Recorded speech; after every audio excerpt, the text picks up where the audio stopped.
क्या चीज? वो बाद में देना, अभी रुक जाओ। बाद में, अभी बाद में, अब बाद में।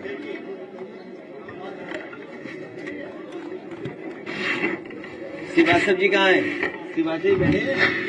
हाँ बस ठीक है। बैठ जाइए, बस हो गया तुम्हारा। दिखावा कम, काम ज्यादा। मैं प्रेस के लोगों का धन्यवाद देता हूं कि आज फिर हम और आप लोग बैठ करके बातचीत कर रहे हैं। पिछली बार जब मैं सैफई में था और उस दिन हम लोगों ने तय किया था कि 22 नवंबर 2026 को आज ही के दिन अगले वर्ष नेताजी का जो सैफई में मेमोरियल बन रहा है, जब पूरा बन जाएगा तो उसका उसी दिन उद्घाटन करेंगे हम लोग। आज फिर मैं बात, आज उनके जन्मदिन पे जब हम सब समाजवादी लोग याद कर रहे हैं कि 22 नवंबर 2026 को नेताजी का मेमोरियल का हम लोग उद्घाटन करेंगे, उसी में कार्यक्रम हमारा बड़ा होगा।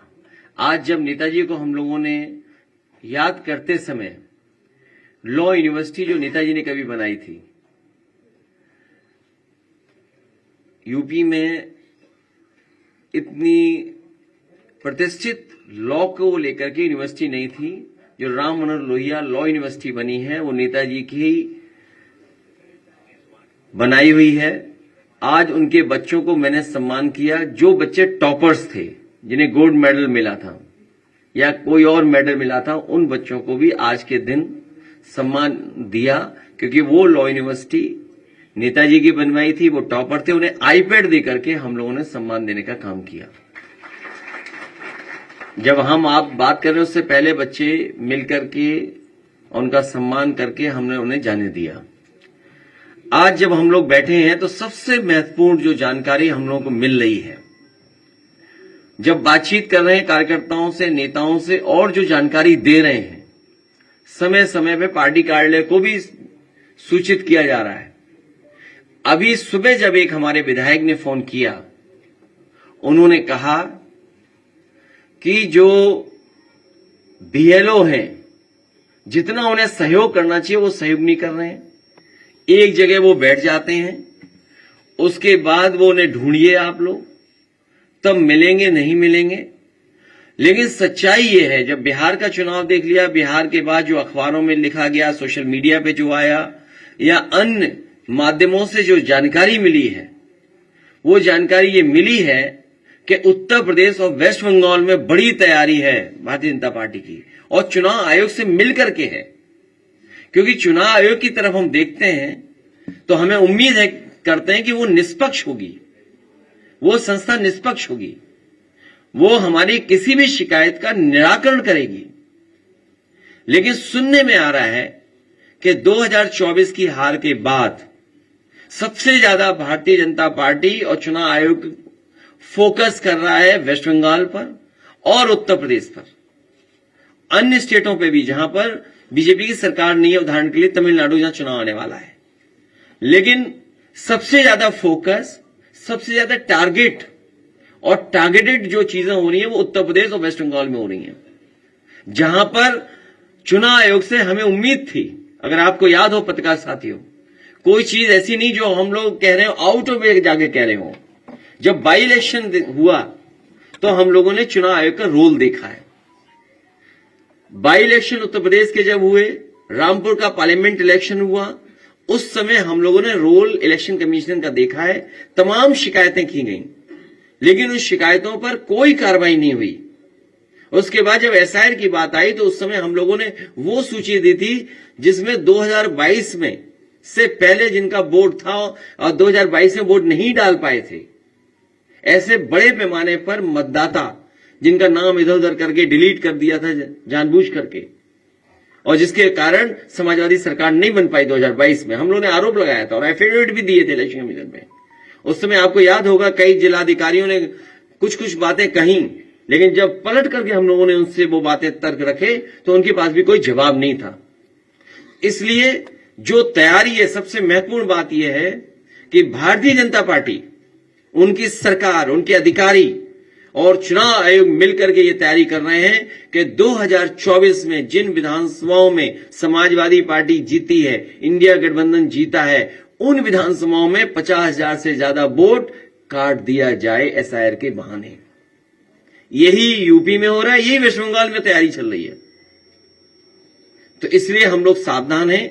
हम पॉलिटिकल लेवल पर, अपनी पार्टी के स्तर पर सभी कार्यकर्ताओं को आपके माध्यम से, अपने संगठन के लोगों को आपके माध्यम से ये अपील भी करते हैं कि पूरी जिम्मेदारी के साथ ये अपनी वोटर लिस्ट ठीक करें।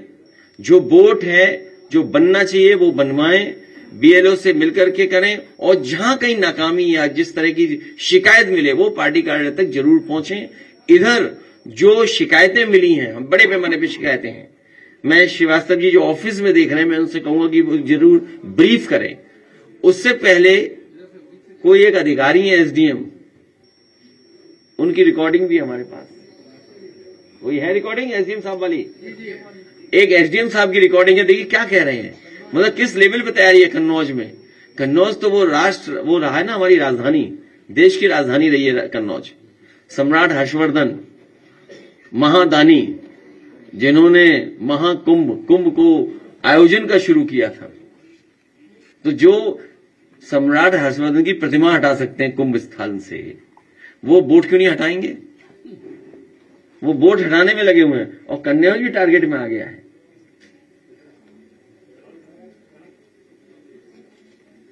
और मैं पहले भी बता चुका हूं कि पोस्टिंग ट्रांसफर समाजवादी पार्टी। हाँ चलाइए इस मैडम, एक ये शिकायत आ रही है कुछ बूथों पे, जो एफआईआर फॉर्म है जिनका 2003 में नाम है, उनको भी सी कैटेगरी में फीड कर रहे हैं, अपलोड कर रहे हैं बीएलओ। जो जी इसके लिए हम एक्चुअली एक मीटिंग भी करना चाह रहे थे जी ऑफिस में। इसमें दरअसल बात ये है, अगर आपके हो कोई और कार्यकर्ता वगैरह तो उनको बोलिएगा, उनको भी अगर ये डाउट हो तो ऑफिस में आके मिल लें, इलेक्शन ऑफिस में। इसमें दरअसल बात ये है कि जो मैपिंग होती है ना, मैपिंग जी 2003 और 2025 की, ये 2 इलेक्टोरल रोल्स है जी, एक 3 का एक 25 का जी। अब चुनाव आयोग की तरफ से कुछ जिले ऐसे हैं, 18 जिले, जिनकी 2003 और 2025 की मतदाता सूची की मैपिंग ऐप के ऊपर, जो कि चुनाव आयोग ने बनाई है, उसमें नहीं हुई है। ठीक है। हमारा जनपद उन 18 जनपदों में से एक है जी। तो अब जैसे ही जो हम वो गणना प्रपत्र को फीड करते हैं ऐप के ऊपर जी, तो अब गणना प्रपत्र में तो 2003 का डाटा दिया हुआ है, तो हम उसको ए या बी कैटेगरी में डालेंगे जी। तो जैसे हम उसमें डालते हैं वो बोलता है नो डाटा फाउंड। अच्छा, नो डाटा फाउंड डालता है तो उसका मतलब ये कि हम उसको भर ही नहीं सकते ए और बी में जी। तो अब गणना प्रपत्र हमें डिजिटाइज भी सारे करने हैं, क्योंकि चुनाव आयोग का आदेश है कि आपको 4 दिसंबर तक 100% डिजिटाइजेशन करना है जी जी। तो इसका मतलब ये है कि हमें उसको किसी न किसी कैटेगरी में तो भरना पड़ेगा। तो हमने ये उससे चुनाव आयोग से पूछा कि इसको हम सी कैटेगरी में भर के एक रजिस्टर में एंट्री कर लेते हैं जी, और उस रजिस्टर में एंट्री करके हमारे पास ये रिकॉर्ड दर्ज हो जाएगा कि ये वो वाले मतदाता हैं जिनका नाम 2003 में है, पर इनकी मैपिंग नहीं होने के कारण इनको सी कैटेगरी में दर्ज किया गया है, ताकि हमारे पास एक मैनुअल रिकॉर्ड रहेगा इस चीज का। तो अगर भविष्य में हम इसका नोटिस भी काटेंगे तो उसका नोटिस काटने की जरूरत नहीं पड़ेगी। हाँ, यही कंफ्यूजन था कि जब ड्राफ्ट रोल आ जाएगा उसके बाद जब आप नोटिस देंगे तो फिर इनको भी नोटिस जाएगा अगर सीट कैटेगरी। हाँ, तो इसलिए हम उनकी एंट्री रजिस्टर के अंदर कर रहे हैं। रजिस्टर के अंदर एंट्री करने का मतलब है कि हम उसको उसके अंदर फीड करके रखेंगे, तो फिर उनकी नोटिस नहीं जाएगी। हाँ, नोटिस नहीं जाएगी, अच्छा, उनकी नोटिस नहीं जाएगी, क्योंकि हमने उसको रजिस्टर में एंट्री कर ली ना उनकी। तो ये एक ऐसा कुछ आप आल पार्टी मीटिंग बुला के जिले पे या कुछ ऐसा एक बार बता दें तो थोड़ा कंफ्यूजन दूर हो जाए। हमने तहसील में तो बोला था अपनी एक मीटिंग बुलाई ली जाए जी, इतना कर लीजिए, कराते हैं इस चीज को। और जी जी, ठीक है मैडम। ठीक है। तो एक तो इलेक्शन कमीशन पॉलिटिकल पार्टीज को एसओपी जारी कर दे कि कैसे क्या करना है। हालांकि नियम बनाए हैं, फॉर्म है, लेकिन फिर भी एक एसओपी जारी करें। और दूसरा, बीजेपी को पता है कि कब शादियां ज्यादा होती हैं, उसी समय ऐसा करा रहे हैं। इस समय वो है, सब बारातें शादियों में हैं। बताइए कितनी बारातें शादियां हैं, कार्ड हम देंगे, इतने कार्ड आते हैं हमें। और इसी समय जानबूझ के किया जिससे कि यूपी में वोट कट जाए। तो हमारी मांग ये है कि एसओपी के साथ साथ एसआईआर के लिए समय बढ़ाया जाए कि यूपी सबसे बड़ी स्टेट है, सबसे इंपॉर्टेंट स्टेट है, पॉलिटिकल इंपॉर्टेंट स्टेट है, और यही स्टेट है जो प्रधानमंत्री बनाता है, यही स्टेट है जहां प्रधानमंत्री जी हैं और अधिकारी किसी और के कंट्रोल में हैं। तो समझ लीजिए अधिकारी क्या करेंगे हमें। इसलिए हमारी मांग है कि एसआईआर का समय उत्तर प्रदेश में और बढ़ाया जाए। अभी चुनाव को समय है, बहुत दूर है चुनाव अभी, हालांकि दिन ज्यादा नहीं है। चैट जीपीटी पे पूछे तो दिन कितने हैं, कोई पूछ के बताया हमें, कोई पूछ के बता दो। 415 दिन, 414 हो गए या एक दिन चला गया। तो आप सोचिए सितंबर में प्रचार शुरू होगा तो दिन कितने बचे हैं। इसलिए हम चाहते हैं समय बढ़ाया जाए जिससे कि यहां की वोटर लिस्ट ठीक बनाई जा सके। और ये जो साजिश है कि हर विधानसभा में उत्तर प्रदेश में, वेस्ट बंगाल में 50,000 से ज्यादा वोट काटे जाए, इस साजिश को नाकाम करने के लिए समाजवादी पार्टी और हम सब लोग तैयार हैं और मेहनत करेंगे। और हमें उम्मीद है कि प्रेस के लोग भी हमारा सहयोग करेंगे। लोकतंत्र को बचाने के लिए, संविधान को बचाने के लिए, देश को और मजबूत बने इसका लोकतंत्र, उसके लिए आप भी हमारा सहयोग करें। श्रीवास्तव जी कुछ ब्रीफ करना चाहें? बहुत शॉर्ट में ब्रीफ करना है, बहुत शॉर्ट में।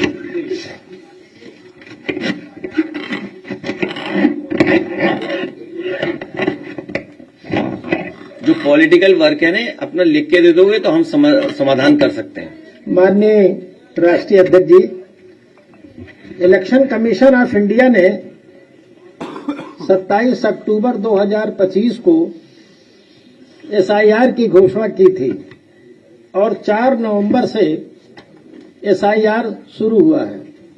इस बीच में मतदाताओं की संख्या 15,44,30,092 थी। इलेक्शन कमीशन ऑफ इंडिया ने 2 दिन पहले एक आंकड़ा जारी किया है और इलेक्शन कमीशन ऑफ इंडिया ने अपने आंकड़े में कहा है कि मतदाताओं की ये जो संख्या है, इस पर 99.4% से भी आगे जाकर के गणना प्रपत्र बांट दिए गए हैं।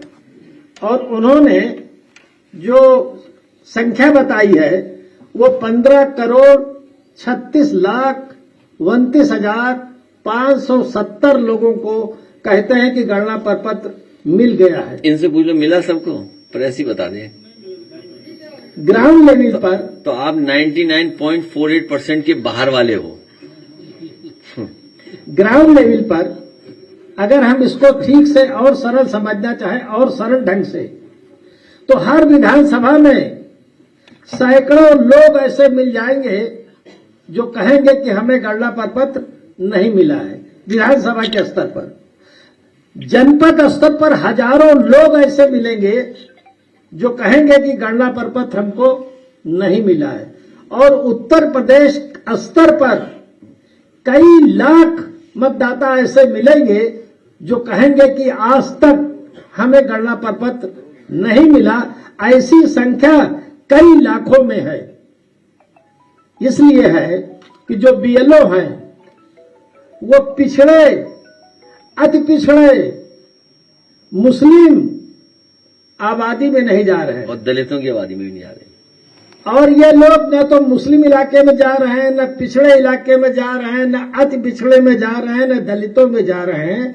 ये बीएलओ रूलिंग पार्टी के जो वर्कर, रूलिंग पार्टी के जो नेता हैं, जो कोटेदार हैं, जो नगर निगम के पार्षद हैं, जो पंचायत के सदस्य हैं और जो प्रधान हैं, उनके यहां बीएलओ बैठ जाते हैं और फोन करके कहते हैं कि आओ और अपना फॉर्म ले लो। इलेक्शन कमीशन ऑफ इंडिया के स्पष्ट डायरेक्शन है कि बीएलओ घर घर जाएगा और 2 गणना प्रपत्र देगा, उसकी रिसीविंग लेगा, जब भर जाएगा तो उसको वापस लेगा। ये इलेक्शन कमीशन ऑफ इंडिया के डायरेक्शन है। लेकिन जब कोई मतदाता फोन करता है बीएलओ को कि आइए हमको फॉर्म दीजिए, तो बहुत से बीएलओ कह रहे हैं कि मैं आ नहीं सकता, व्हाट्सएप से आपको भेज सकता हूं। यह स्थिति ग्राउंड लेवल पर चल रही है। और इसके साथ साथ देखिए, एक चीज ये जानना है कि बिहार में जब एसआईआर शुरू हुआ था तो वहां मतदाताओं की संख्या 7,89,00,000 थी, और जब ड्राफ्ट रोल प्रकाशित हुआ तो उसमें 65 लाख लोगों के नाम ड्राफ्ट रोल में बिहार में कटे।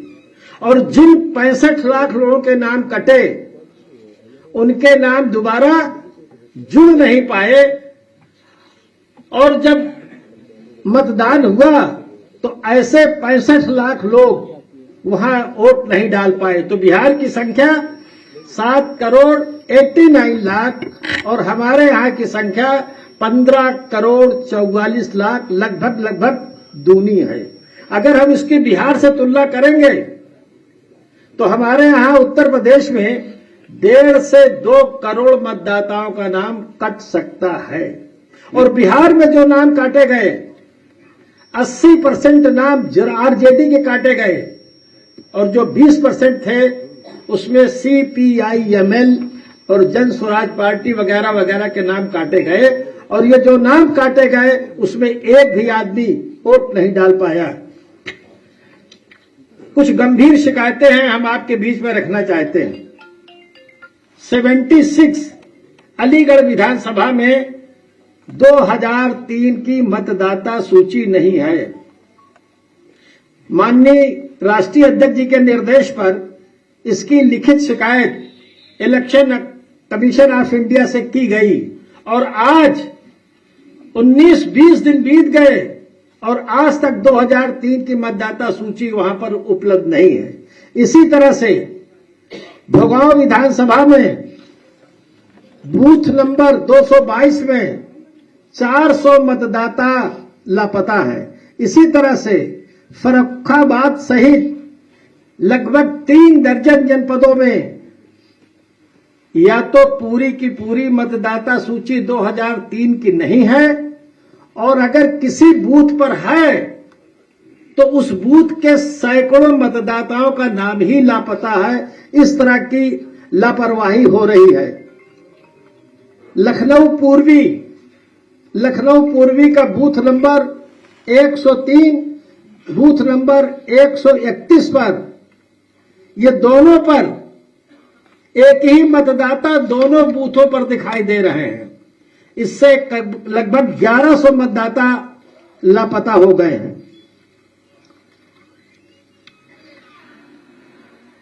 और सबसे महत्वपूर्ण चीज ये है कि इलेक्शन कमीशन ऑफ इंडिया ने कहा था कि एसआईआर शुरू होने से पहले बीएलओ को ट्रेनिंग दी जाएगी।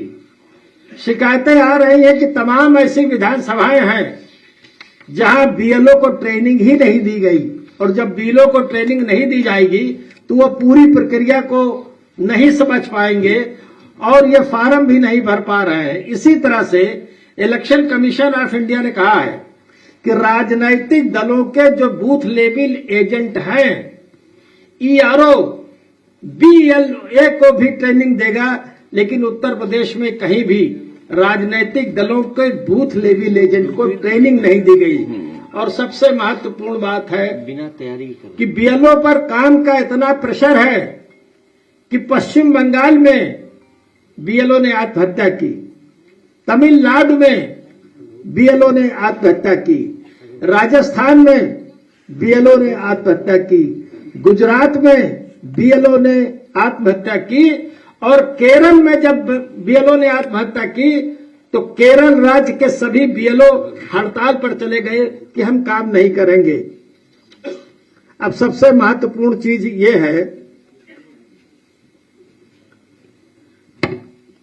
कि जो गणना प्रपत्र बीएलओ बांट नहीं रहे हैं और डीएम ईआरओ के प्रेशर पर टारगेट पूरा करना है, तो डीएम और ईआरओ ने ये कहा कि गणना प्रपत्र नहीं बांट पा रहे हो तो आपके हाथ में जो मोबाइल है, उस मोबाइल में जो ऐप है बीएलओ ऐप, उससे फार्म डिस्ट्रीब्यूटेड को क्लिक करना शुरू करो और बीएलओ फार्म बिना बांटे अपने मोबाइल ऐप से डिस्ट्रीब्यूटेड क्लिक करते चले गए और इलेक्शन कमीशन ऑफ इंडिया का डाटा पूरा होता गया कि फार्म सब डिस्ट्रीब्यूट हो गए। अब उनके सामने समस्या ये है कि बीएलओ के पास जो किट है, उस किट में फार्म रखे हैं और बीएलओ ऐप से डिस्ट्रीब्यूटेड हो गया है। अब डीएम दबाव बना रहे हैं कि इसकी रिसीविंग, सबमिटेड और कलेक्शन की रिपोर्ट लगाइए। फिर डीएम और ईआरओ बीएलओ को यह समझा रहे हैं कि अच्छा एक काम ये करो कि जो गणना प्रपत्र है उसका जो ऊपर वाला कॉलम है, उस ऊपर वाले कॉलम को फिल करिए और फिल करके डिजिटाइज कर दीजिए। तो इससे यह होगा कि मतदाता तक तो फार्म नहीं पहुंचा, मतदाता को पता ही नहीं चला और बीएलओ ने पहले कॉलम को भर के कोटा पूरा कर दिया। तो ऐसे मतदाता जिनको कि 2003 के कॉलम में जाकर के कॉलम भरना था और वो छूट गया, तो उनका नाम मतदाता सूची में 9 दिसंबर को तो आ जाएगा, लेकिन नोटिस चली जाएगी कि आपको कौन कौन से दस्तावेज देना है। ऐसी संख्या उत्तर प्रदेश में कई करोड़ हो जाएगी जिनको नोटिस चली जाएगी कि आपको 2003 के आधार पर दस्तावेज देना है। ये गड़बड़ी इलेक्शन कमीशन ऑफ इंडिया में हो रही है।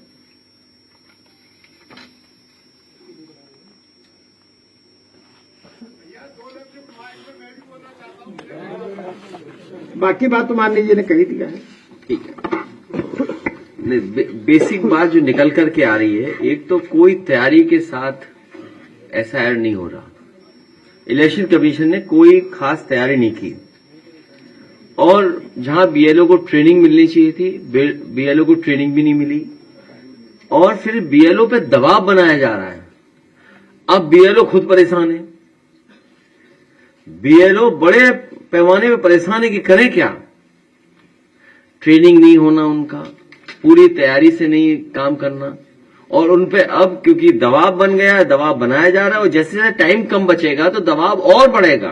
क्योंकि जब आप डेटा दिखाते हैं इलेक्शन कमीशन तो 99.48% आप डिस्ट्रीब्यूट कर चुके हो फॉर्म, तो इसका मतलब डेटा में फिर हेराफेरी कर देंगे लोग और कह देंगे यूपी में बन गया वोट सबका या नहीं वोट है और नहीं वोट बना है, और जो उन्हें अपना करना है खेल, जो डकैती, वो अपना कर लेंगे, 50,000 से ऊपर वोट काट देंगे। तो अब जब जनता में हारने लगे, मुद्दों में हारने लगे, विकास किया नहीं है, तो नया तरीका निकाला एसआईआर। कौन सा विकास कर दिया इन्होंने? देंगे ऑपरेशन थिएटर से भागना पड़ रहा है मरीजों को। क्या हालत है बताओ आप, ये हालत है सोचिए। और करप्शन तो आप जानते हो किस लेवल पे है करप्शन, हाईएस्ट करप्शन है, पीक पे। इतना करप्शन कभी उत्तर प्रदेश में नहीं हो जो हो रहा है। तो जब ये सब मुद्दों का सामना नहीं कर पा रही है सरकार और अब समय बचा नहीं सरकार के पास, नदी साफ करेंगे, गंगा मां गंगा को साफ करने का बंगाल तक जाएगी, आपके यहां तक बताया कि वहां तक अब जाएगी मां गंगा। बीजेपी वाले जाने कितना आगे का सोचते हैं, अब सोच रहे हैं 2047 में सब ठीक होगा।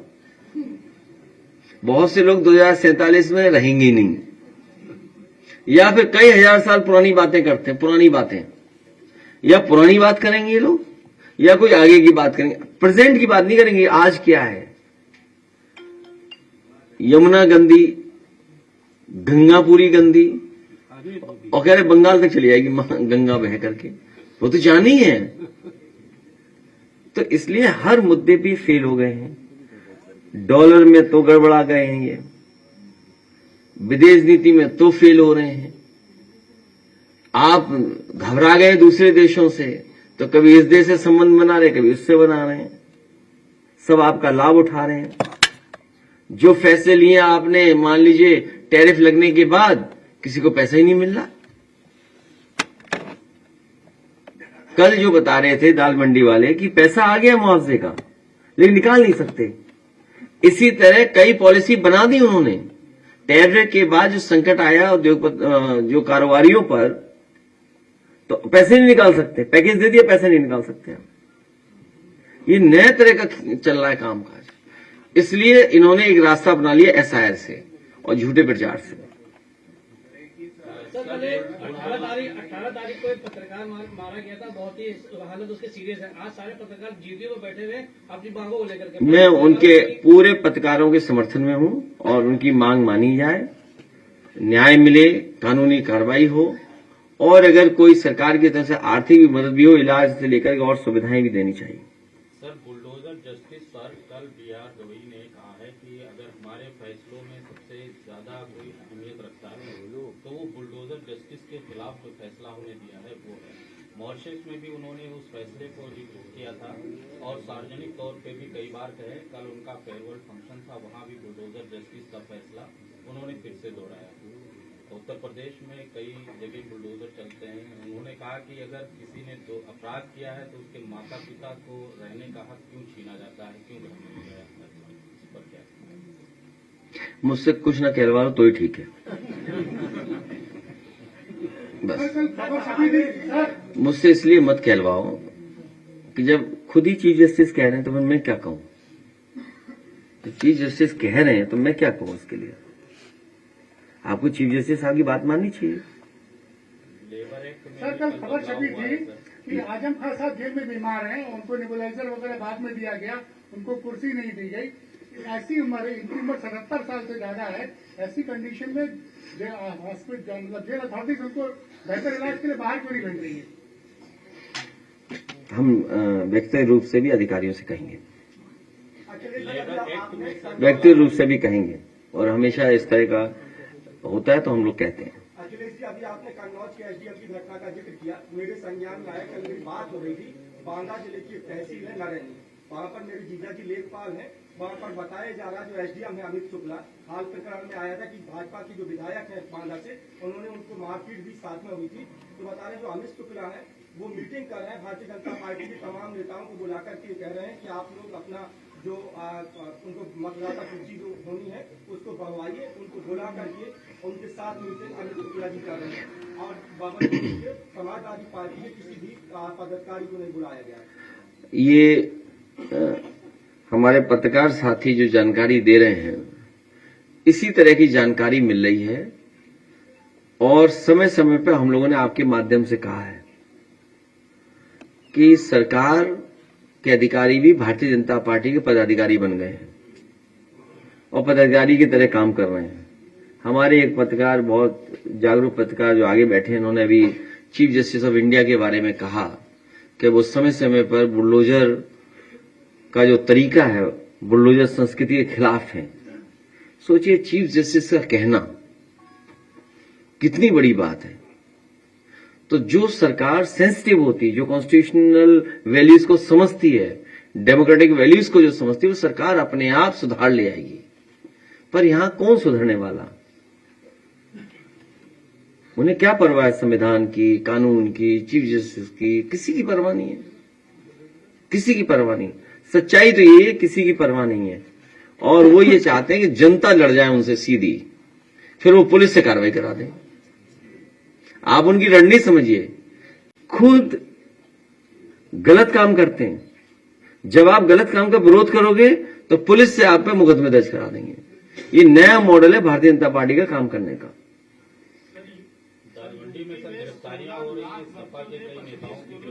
तो गिरफ्तारी हो रही, तो मैंने उनसे कहा बुलडोजर के सामने लेट जाओ। गिरफ्तारी क्या होती है? वो मैं आपसे क्या कह रहा हूं, पुलिस चाहती है कि हम सीधा लड़ने लगे, अधिकारी चाहते हैं सीधा लड़ने लगे हम उनसे। ये है जो हमारा ये साथी बता रहा है। किसका नाम ले रहा है, कौन से एसडीएम साहब हैं? वो पक्का उन्हें खनन का मिल रहा हुआ पैसा महीने का, वहां जो बांदा है, बांदा की पोस्टिंग गई होगी तो खनन चल रहा था। देखिए दिक्कत तो क्या है, एक प्रैक्टिकल दिक्कत बता दें हम आपको। एक चैनल ने खबर चलाई तो हमने भी उसको ट्वीट कर दिया, पता लगा चैनल का काम बन गया। तो ये लड़ाई बड़ी कठिन है, इस लड़ाई को हम लोग जीतेंगे।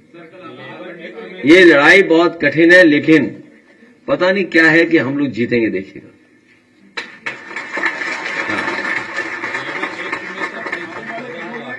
ऐसा संशोधन है, कोविड के बाद आपका भी वेतन नहीं बढ़ा है।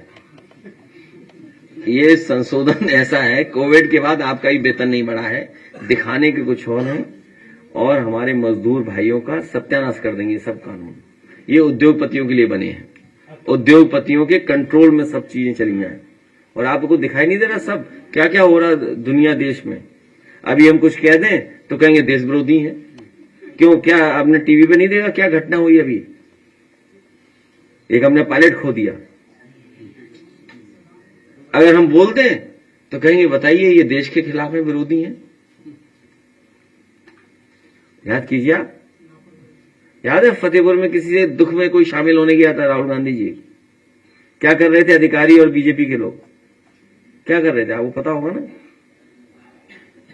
तो ये समझ लो, कुछ कह दोगे आप तो कहेंगे देखिए आप देश विरोधी हैं आप लोग।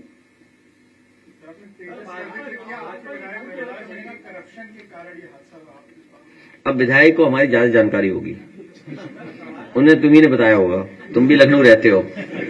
रविदास जी से बात तो नहीं की थी तुमने?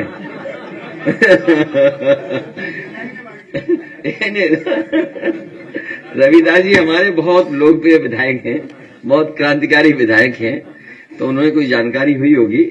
लेकिन ये देश को ठेस पहुंचाता है। सोचिए वर्ल्ड के वहां पे इतना बड़ा शो हो रहा हो, इतना बड़ा शो हो रहा हो, अब कब रिकवर करोगे आप उस चीज से? अब नहीं रिकवर कर पाओगे। इसलिए हर चीज तैयारी के साथ करनी चाहिए, पूरी फुल फ्लैश तैयारी होती है हमारी। हादसे हो जाते हैं, घटनाएं हो जाती हैं, लेकिन तैयारी के साथ। सोचिए हम कब रिकवर कर पाएंगे? ये जो घटना हुई है, पायलट तो कभी नहीं मिलेगा हमें वापस, बस वो उसके परिवार का दुख तो है ही है, देश का भी बहुत बड़ा नुकसान हुआ है। आप जीतने की बात करते हैं और भारतीय जनता पार्टी 2047 तक अपना फिर से सुनिश्चित कर लिया है। वो खुद ही नहीं रहेंगे यहाँ पे धरती पे, बातें कर रहे बेमतलब की। अरे किसके बारे में कह रहे हो तुम रहोगे 2047 तक, तो खुद ही नहीं रहोगे।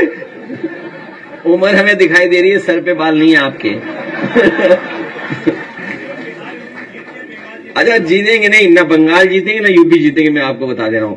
इसी देखिए ये सही कह रहे हैं, बीजेपी ये कभी सीरियस बन लेना किसी बात को। मैं फिर रिपीट कर दूं, नहीं क्लियरिटी होगी तो इसमें हमारी आपकी नाराजगी कभी नहीं होगी। हमारा आपसे किसी से झगड़ा नहीं है।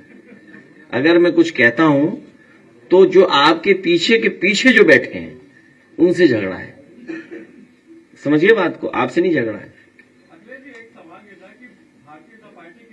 तुम तो हमारे समर्थक हो। नहीं, ये जो साथी कह रहे हैं सही कह रहे हैं कि बीजेपी 47 की बात कर रही है, अपना मैनिफेस्टो खुद नहीं पढ़ते वो लोग। दुख इस बात का है कि जो मैनिफेस्टो वो बनाते हैं एक इलेक्शन के लिए, वो खुद ही नहीं पढ़ते उसको। तो एक काम करे ना भारतीय जनता पार्टी, 2047 क्यों, 100 साल और जोड़ दो, हम भी अपना एक मैनिफेस्टो जारी कर देंगे 100 साल बाद वाला। उससे क्या फर्क पड़ता है? अगली पीढ़ी देखेगी, समझेगी। तो क्या हुआ 2047 का मतलब, फिर हमें अगर 100 साल और आगे बढ़ाना तो क्या है, 2147 का समाजवादी पार्टी अपना मैनिफेस्टो जारी करेगी। बीजेपी से सीख करके 2147 का हम लोग भी विजन डॉक्यूमेंट जारी करेंगे। और किसी साधु संत से और अच्छी राय लेकर के उसके और 100 साल बाद वाला भी जारी कर देंगे।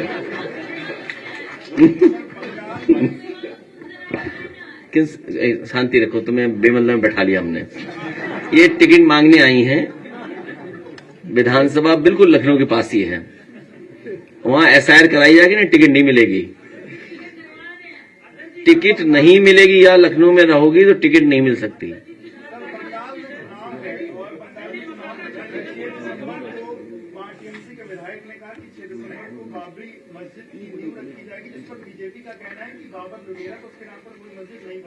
अरे तुम क्यों बातें करते हो? वो अलग तरह की कोई बात कही होगी। कोई भी धार्मिक स्थान अपना बनाना चाहता है, जैसे हम ही अपना बनाना चाहते हैं, हमारा बन रहा है, उसको रोक लोगे क्या? साजिश कहां से की? उधर दूर पहाड़ों से साजिश कराई। ये पता है आपको? नहीं पता है? ये बीजेपी हर धर्म के खिलाफ है। ये जो बात आप कह रहे हो ना, आप आर्काइव में वो वीडियो निकालिए, कौन खिलाफत कर रहा था वहां जब हम बना रहे थे काबा में मंदिर? नहीं, लोग नहीं, उल्टी बातें मत किया करो यहाँ के। उत्तराखंड के लोग, एक लोग हो सकता है उत्तराखंड का है, एक हो सकता है। जब हम बना रहे थे, और मैं सच्चाई बता दूं, चलो ये बात हमारी, इनकी कोई सेटिंग नहीं थी ना, हमारे सेटिंग से आएंगे। जब केदारेश्वर में बना रहा था तो वहां से मेरे खिलाफ प्रेस कराई गई। ये प्रेस कराई गई कि ये मंदिर नहीं बनना चाहिए, और वहां के पुजारियों ने कहा हम प्रेस नहीं करेंगे। तो बीजेपी ने अपना कार्यकर्ता खड़ा किया वहां पे, फिर वहां के मुख्यमंत्री जी से कहलवाया गया। तो बीजेपी हर धर्म के खिलाफ है। बीजेपी चाहती जैसा वो कहें धर्म वैसे ही अपना लीजिए आप, वो ये कहें वही मानिए बात, वह इतनी सी बात है। हम लोग आईपैड बांट रहे हैं, आईपैड आज बच्चों को दिया हम लोगों ने, एप्पल का आईपैड दिया। हम किसी कंपनी का ब्रांड की हम प्रचार नहीं कर रहे हैं, लेकिन मैंने ये कहा है समाजवादी सरकार बनेगी क्योंकि जो नई पीढ़ी, नया जमाना जो एआई का आ गया, नई टेक्नोलॉजी आ गई, नई तरह की चीजें हो रही हैं, उससे जानकारी से जुड़ने के लिए अगर हमें कोई और भी चीजें देनी पड़ेंगी तो देने का काम करेंगे हम लोग। तो हम लोग आईपैड की बात कर रहे हैं। और नहीं जानते, कल देखा नहीं था आपने सरकार को कैसे सुन रहे थे, बहुत ध्यान से। कल बहुत ध्यान से सुना जा रहा था, जो भाषण हो रहे थे कल, सरकार पूरा ध्यान से सुन रही थी। आपके मुताबिक यूपी में क्राइम रेट कितना आगे बढ़ गया? जो डेटा कहता है वो ये कहता है कि सबसे वर्स्ट लॉ एंड ऑर्डर कहीं है तो यूपी में है। आप तहरीर देंगे, आप पे मुकदमा दर्ज नहीं होगा।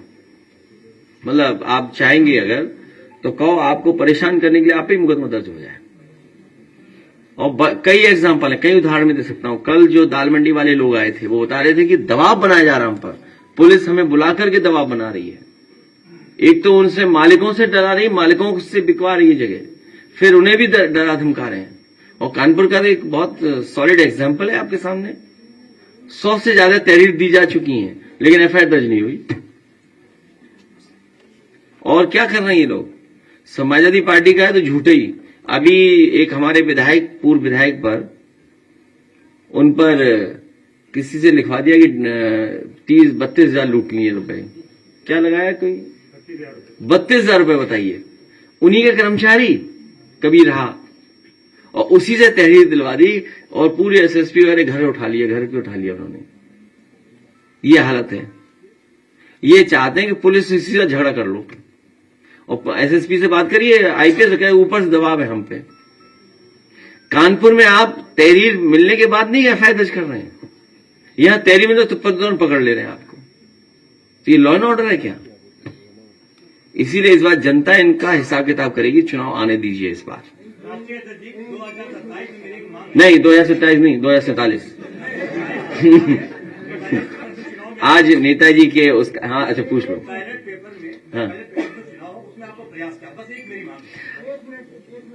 हाँ, ये भी जोड़ देंगे उन्हीं से, दोनों एक ही उम्र के हो। बताओ, टोपी नहीं है तुम्हारी? खरीदो भाई टोपी, हमें बताना कहाँ मिलती है। हम बुलवाएंगे अभी। नेताजी की जयंती, जी जी जी। नेताजी को संघर्ष के लिए जाना जाता है। समाजवादी संघर्ष के रास्ते से देश और समाज को जोड़ने का नया रास्ता ठीक है, निकालते हैं। ठीक है। आपने इतनी बातें कही, आपने आज कौन सा ऐसा संदेश अपने कार्यकर्ताओं को दिया? ठीक है। समाजवादी इन समस्याओं को दूर करते हैं। बहुत महत्वपूर्ण सवाल इन्होंने किया है। एक ही हम कार्यकर्ताओं को और साथियों से निवेदन कर रहे हैं, आज जब नेताजी को हम सब लोग मिलकर के याद कर रहे हैं, नई तरह की लड़ाई छिड़ी हुई है, नए तरह से इलेक्शन लड़े जा रहे हैं। भारतीय जनता पार्टी वो नहीं जो पहले थी, और भारतीय जनता पार्टी का हमें वो याद रखना चाहिए। कुछ साथियों ने सुना होगा, कुछ साथियों ने नहीं सुना होगा। हमें बहुत समझदारी से, बहुत तैयारी से, बहुत सूझबूझ से ये चुनाव लड़ना है, और भारतीय जनता पार्टी की वो बात याद रखनी है कि हमने कांटे से कांटा निकाल दिया। कुछ लोगों को याद होगा जब नेताजी को हटाने के लिए भारतीय जनता पार्टी ने, उनके नेताओं ने कहा कि हमने कांटे से कांटा निकाल दिया। इसलिए ऐसे समय पर हमें यही संकल्प लेना है कि एसआईआर, और हमें आपको उन्होंने 3-4 महीना उलझा दिया है। बीएलओ उनकी सुन रहा है, अधिकारियों की सुन रहा है, उनके घर जाकर के फॉर्म दे रहा है, उनके सब काम कर रहा है। तो हमें जो लिखा पढ़ी में उलझाया है, तो हमें लिखा पढ़ी में भी जीतना है। अपना बोर्ड बनवा करके तैयारी रखनी है। बाकी जब चाहोगे संघर्ष के लिए, तब हम तैयार हैं। और हमने अपने कार्यकर्ताओं से कहा है, कई ऐसे मौके आए जहां हमें ही कदम उठाना पड़ा, और हम ये जानबूझ करके इसलिए उठाते हैं कि हम अपने कार्यकर्ताओं को बचा रहे हैं, पार्टी को बचा रहे हैं। हम जब चाहे तब जहां से कहो वहां से कूद जाएंगे, बताओ कहां से कूदना है। लेकिन हमें चुनाव जीतना है। कूदने में भी मुकाबला नहीं कर पाएंगे। कुछ उन लोगों का पहनावा ऐसा है, कूद ही नहीं पाएंगे कहीं। इसलिए आज मैं संदीप यादव को बधाई दूंगा। एक और साथी हैं जो एक भेंट करना चाहते हैं, किताब। संदीप यादव, बधाई इनको कि ये अपने तरफ से कुंभ में भी बहुत इन्होंने सेवा की लोगों की। नेताजी के नाम पर इन्होंने एक स्थान बनाया था, हाँ, प्रतिमा लगा करके लोगों को जोड़ा और सेवा बहुत की। अपना धर्म यही सिखाता है, सेवा। और बहुत सारे धर्म सेवा ही बताते हैं कि अगर हम सेवा करते हैं, वो सबसे बड़ी धर्म का रास्ता है। इसलिए इन्होंने आज बाहर लगाया था दूध का स्टॉल। तो हमने कौन जाएगा बाहर दूध पीने, हमने तुम हमारे हॉल में बंटवाइए। उससे पहले जब तक ये तैयारी कर रहे हैं अपने मिल्क की, काऊ मिल्क, मिक्स्ड मिल्क, इनका तो मिक्स्ड मिल्क होगा। तो नेताजी का जो स्मारक बन रहा है उसका एक वीडियो है। एक हमारे बहुत पुरानी इंडिया आइडल की, उनकी एक टीम ने गाना बनाया है। एक एआई से गाना बनाया है। तो आप एआई का पहले सुनाएं कि इन लोगों का पहले सुनाएं? आ जाते हैं, ठीक है। एआई का अच्छा हो, कौन बोला? हाँ जी जी। अरे आप बहुत टेक्नोलॉजी हो गए हैं? एक नेताजी का 1.5 मिनट वो बात है, वो बात है, या बाद में नहीं, बहुत लंबा हो जाएगा। तो मिल्क पीते रहेंगे और वीडियो चलते रहेंगे। So you make the sequence then, you give it to Navesh, Ashish को बोलो सीक्वेंस बना लेंगे। तो पहले नेताजी का स्मारक सुनिए, पहले नेताजी वाले स्मारक वाला जो नया वीडियो बना है वो, और सेकंड फिर एआई का गाना जो बना है, फिर इनका इंडिया आइडल, फिर इनका नवेद का।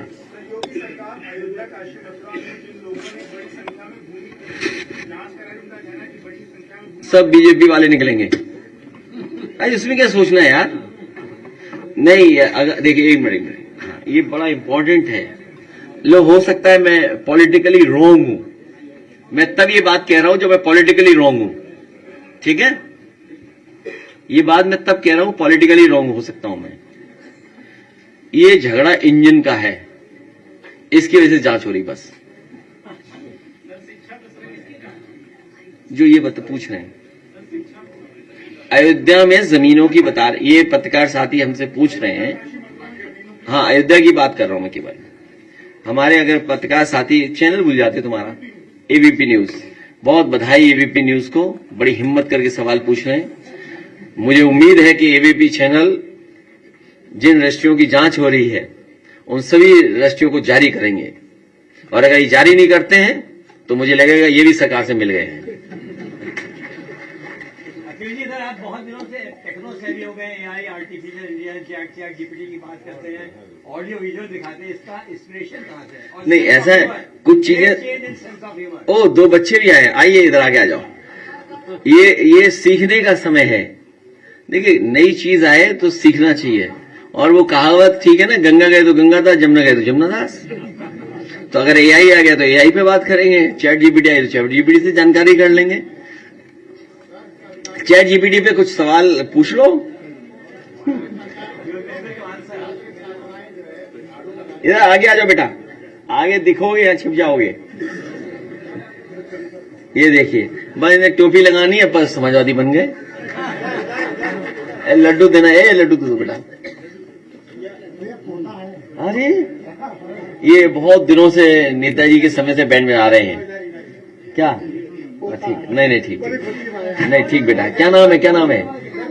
हार्दिक। अच्छा देखो उधर देखो, फोटो खींच देगा, ठीक है। ए लगाइए गाना नेताजी स्मारक वाला पहले, हम थोड़ा लाइट ऑफ कर देना।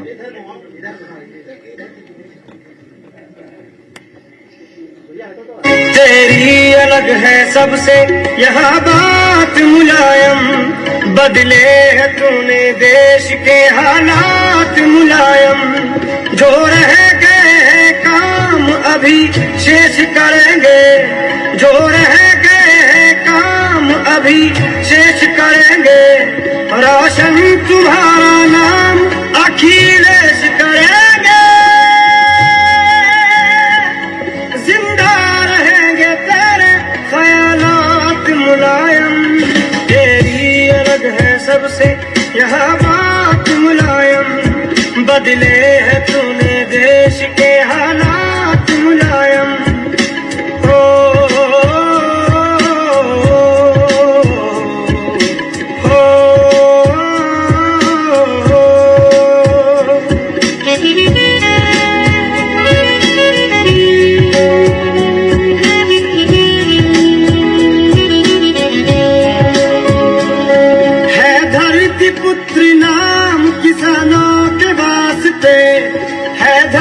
पुत्र नाम किसानों के वास्ते, भगवान का तू रूप जानो के वास्ते। तुझ में है लोग याद के जज्बात मुलायम, तेरी अलग है सबसे यहाँ बात मुलायम। बदले है तूने देश के हालात मुलायम।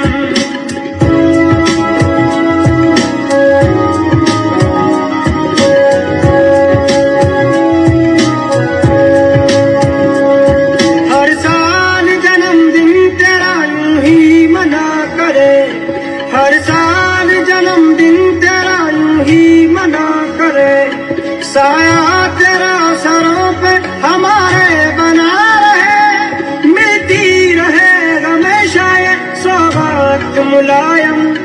तेरी अलग है सबसे यहाँ बात मुलायम, बदले है तूने देश के हालात मुलायम।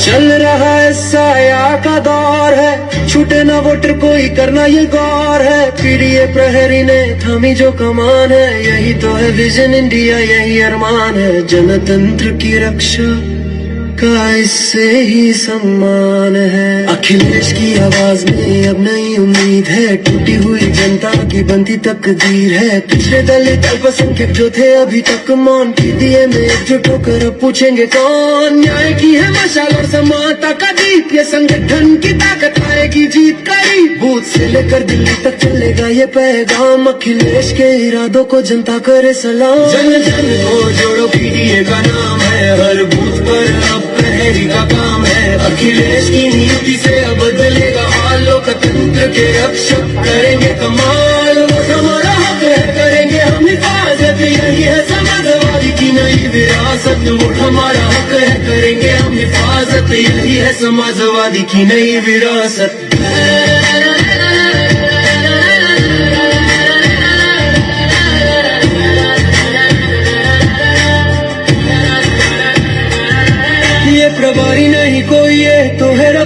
जो बूथ बूथ पर खड़े बनकर मत वाले अखिलेश ने सौंपी है इनको ये जिम्मेदारी, वोटर लिस्ट की करनी है पहरेदारी। इंचार्ज बनकर गांव गांव ये फिरते हैं, कदम कदम पर सच्चाई ये खुद ही लिखते हैं। कोई नाम न कट जाए, कोई हक न छूटे, ये अखिलेश का देश है, सारे भ्रम टूटे। जन जन को जोड़ो पीडीए का नाम है, हर बूथ पर अब प्रहरी का काम है। अखिलेश की नीति से अब बदलेगा हाल, लोकतंत्र के रक्षक करेंगे कमाल। वो हमारा हक है, करेंगे हम हिफाजत, यही है समाजवादी की नई विरासत। ये हमारा हक है, करेंगे हम हिफाजत, यही है समाजवादी की नई विरासत। ये संगठन की शक्ति है, ये जनता प्यार, अखिलेश के संग मिल के फिर कर दो हुंकार। पिछड़े दलित अल्पसंख्यक हर हाथ तब उठे, जुल्म और बेईमानी का पर्दा फिर हटे। सपा का झंडा लेकर चल पड़ा कारवां, लोकतंत्र की जीत का होगा ये मकान।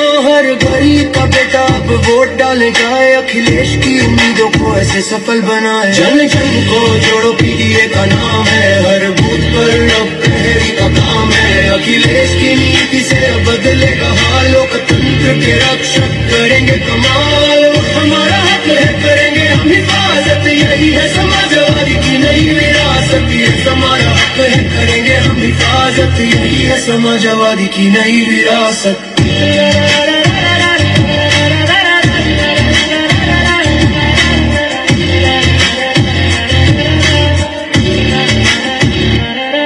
अखिलेश का नारा है इस बार न रुकना, सबने मिलकर लड़ना है, किसी से न झुकना। ये चुनावी शंखनाद है जीत का संदेशा, पीडीए से बदलेगा अब ये देश। पंजीकरण हो पूरा, अपील हो दाखिल, जन जन को जगाना है यही ये साहिल। इस कमान को थामे जो वो है प्रभारी, अखिलेश के सपने को करने की तैयारी। जन जन को जगाया अब जीत का नाम है, प्रभारी का सफल ये काम है। अखिलेश की मेहनत लाई नया दौर, जनतंत्र की ताकत चली है रो। ये संघर्ष हमारा पूरा देश शेख समझे खुशी हुआ।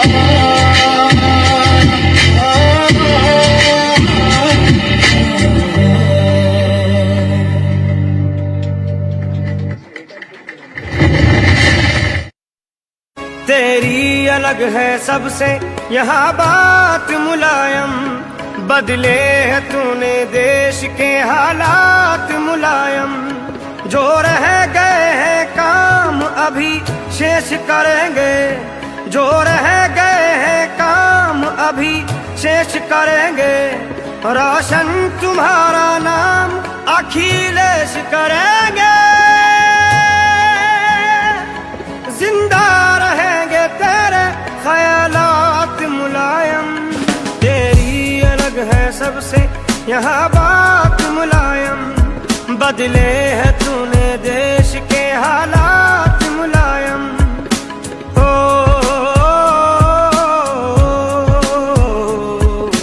ओ,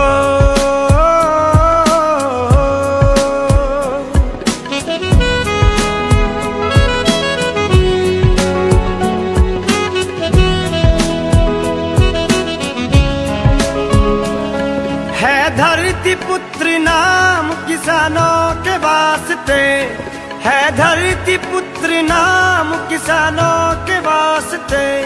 भगवान का तू रूप जवानों के वास्ते, तुझ में है लोग याद के जज्बात मुलायम। तेरी अलग है सबसे यहाँ बात मुलायम, बदले है तूने देश के हालात मुलायम।